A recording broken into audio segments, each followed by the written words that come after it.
Assalamu alaikum wa rahmatullahi wa barakatuh. Bismillah ar-Rahman ar-Rahim. Wassalatu wassalamu ala rasulillah wa ala alihi wa sahbihi wa man wala.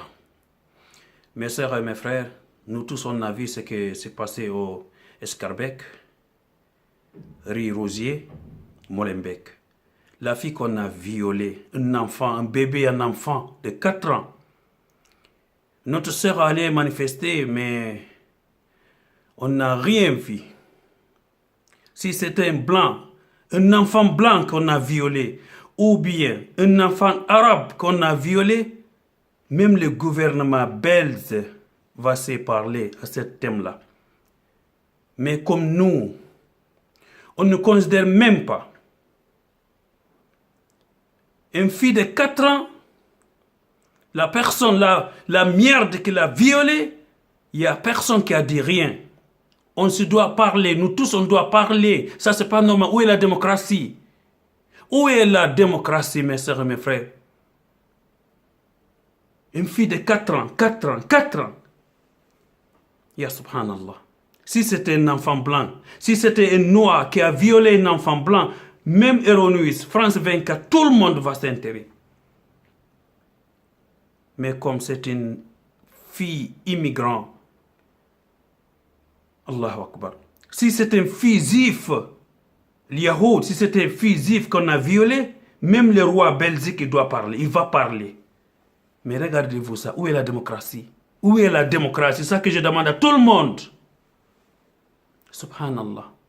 Ndare bobo mo 4 ans no viola be yalti manifestation be considérale sinno hara ko biddo porto jo viola no ma biddo arab jo viola no adna la fop wala en dundo hondo be sukabe woni daratoɓe jeeno yenna yimɓe ko fi honno on yaltali ɗo manifeste ɗon fi ko ɓiɗɗo men on viola ko onon wonɓe tomɓe siko ɓiɗɗo ma violano ko honno woleneɗa bobo mo duuɓi nayyi ya subhanallah ya subhanallah ɓeynude ko liberté ɓeynude ko démocratie. Où est la démocratie?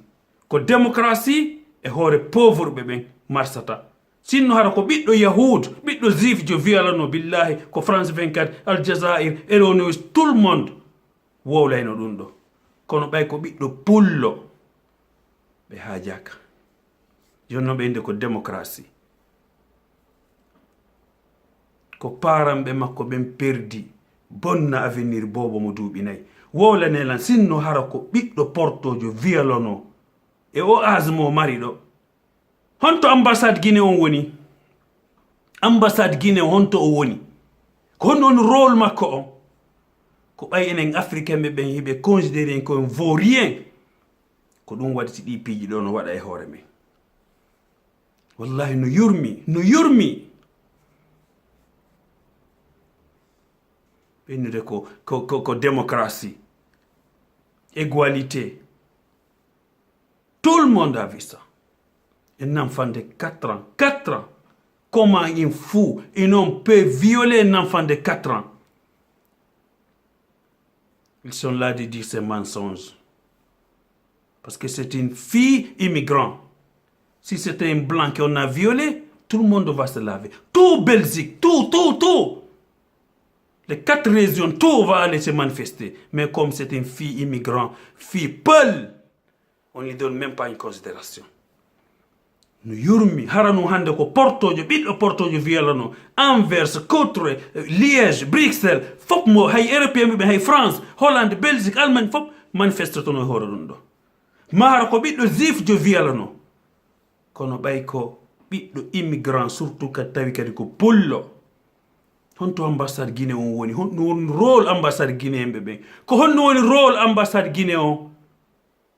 Ya subhanallah. Wallahi no yurmi. Hino yurmi uksimu billah. Hino yurmi. Hande hara ko pullo violuno ɓiɗɗo portojo hande e on âge mo mari hay Amérique areno manifesto na non fere e nder Belgique. Ndare sonna ɓen yahi kono hay fus marsali ɓe jonnali considération tawde ko ɓiɗɗo pullo viola mo duuɓi nayyi ɓiɗɗo pullo mo duuɓi nayyi gis ngeen violence bi am xale bi ñu violé bu am ñeenti at kenn waxul Ninguno no habla. Ninguno. Todo el gobierno belga.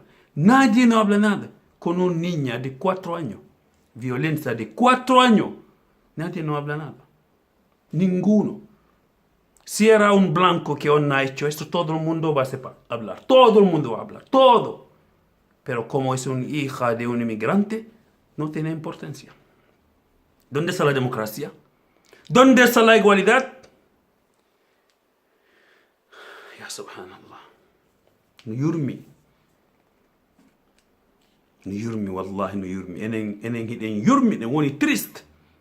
Bobo mo duuɓi nayi violé. Fot no ande ko Belgique fop yaltayno ɓe beebina hay ka office naka ɓe yehi ɗon. Escarbek. O école no fotono hay sunnegol na hay fermugol mo tum. Sinno hara wallahi hara ko ɓiɗɗo arabjo wiyalano hara ko ɓiɗɗo arabujo algérien jo ma leñol go ma marocain jo hara ko ɓiɗɗo ɓen wiyalano wallahi on yeyno hande goɗɗum kono ɓay ko ɓiɗɗo pullo ndaare sonnaɓe yaltuɓe ɓe hay hunde marsali ko gonga goɗɗo dowaka yaltude e lanɗo kono ko so tawi woni ko fi politique kono ko ɓiɗɗo ma viola hiɗa mari droit manifestagol ɗa mari droit wollitagol kono ko hombo ko si laamu ngun no kelɗuno laamu men ngun ko kamɓe dono hikkade yeeso ɓenna ɓe ñaawa o waɗɗum ɗo par ce que ko ɓiɗɗo leydi maɓɓe ndin viola ko guinéen viola ko citoyen jo guinéen viola haysi mo jogui passeport honɗunde ko d'origine guinéen miɗo respecti Sékou Touré miɗo respecti Sékou Touré fi kala o wari janngo men kono la respecti Sékou Touré goɗɗo yawaki guinéen je gurdam makko o piyay kanko kono goɗɗo piyantamo cet homme là c'est un homme Sékou Touré je le respecte quand il était président il y a personne qui peut faire un guinéen ni zéro on peut même pas parler mal pour un guinéen. Mais regardez maintenant, comme on n'a pas un bon président, regardez ce qui est en train de passer.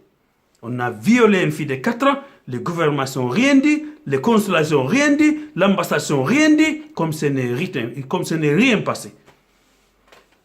C'est très honte pour le gouvernement guinéen, et pour le consul guinéen, et pour l'ambassade guinéenne. Ça fait honte. Wallah, si nous avons un Sénégalais, le consul sénégalais, nous avons un manifeste. Ça fait honte.